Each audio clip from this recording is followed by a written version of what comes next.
This is Lotus Pose, and I'm putting my arms through the holes to move into Kukutasana.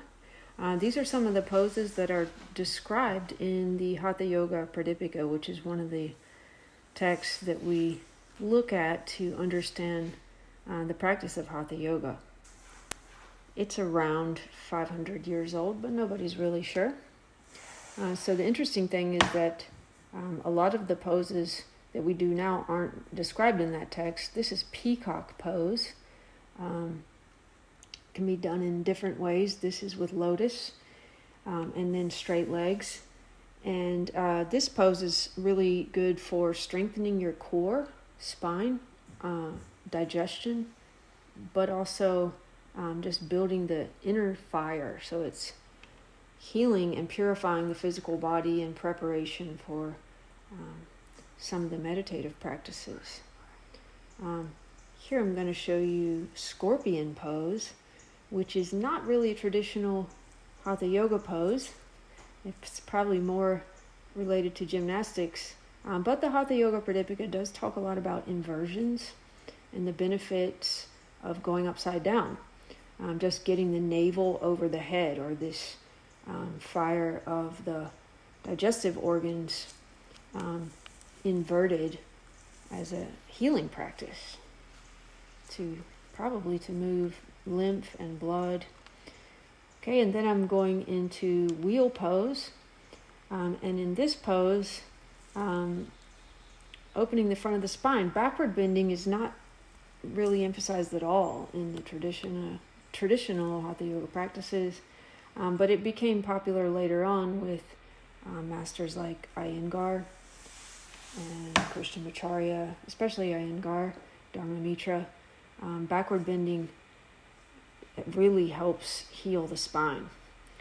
These are some of the other traditional Hatha Yoga postures that are used probably for meditation, as well as for strengthening pelvic floor, ankles, activating the energy of the root chakra. This is Siddhasana pose, which is a great meditation pose. So if you really look at the 15 poses that are described there, here's Padmasana.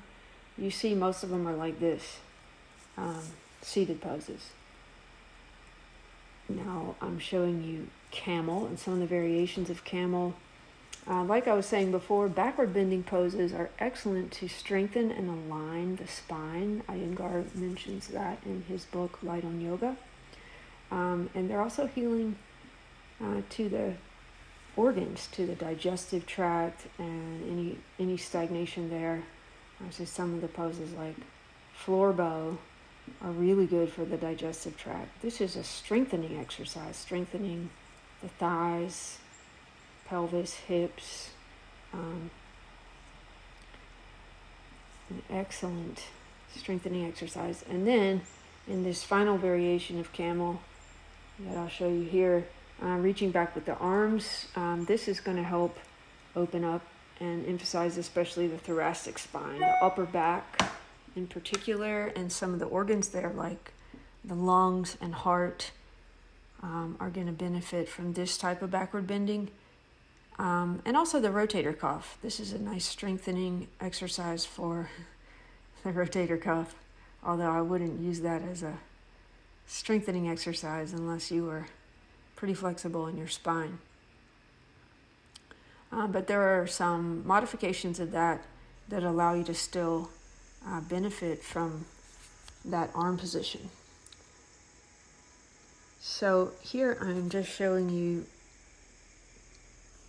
some of the vinyasa style warm-up that leads into those more traditional and longer held poses. And so when we look at the Hatha Pradipika, it's important also to remember that it is based on the foundation of Raja Yoga. And Raja Yoga is in the Yoga Sutras. So the best thing to do is to read and study gradually over many years the Yoga Sutras, and then take some time to also read, at least once read through and maybe study deeply the Hatha Yoga Pradipika. So if you understand what the Yoga Sutras is talking about is the mind, controlling the mind, understanding how your mind works, and through that knowledge being able to move beyond the mind. That is Raja Yoga, and that would manifest in the practice of meditation. So if Hatha Yoga is based on the foundation of Raja Yoga, then that means that we are using these very physical practices to prepare the body as a vessel for meditation. So strengthening, purifying, strengthening the nervous system, beginning to be able to control the breath as well. So in order to control the breath, you have to have mastery over the spine and the rib cage and the muscles of breathing, as well as the nervous system. And so if you understand that Hatha Yoga is really ultimately aimed at the goal of Raja Yoga, then you can also use it for the physical benefits to heal the physical body, diseases, pain of the physical body. And finishing off here, I'm showing you what look like asanas, but in the text they're described as mudras. Mahamudra, Mahabandha, and Mahabeda are the real secrets of Hatha Yoga, and they are really internal practices. So the difference between mudra and asana is just the focus, really. The mudra requires more of an internal focus. So you would be focusing probably between the eyebrows or Ajna chakra here, and here stimulating the energy of the root chakra or the Kundalini Shakti. And there's some breath retention involved in these practices as well. So all those things combined would bring you to a certain state of mind that would be difficult to describe in words, but you can experience it for yourself.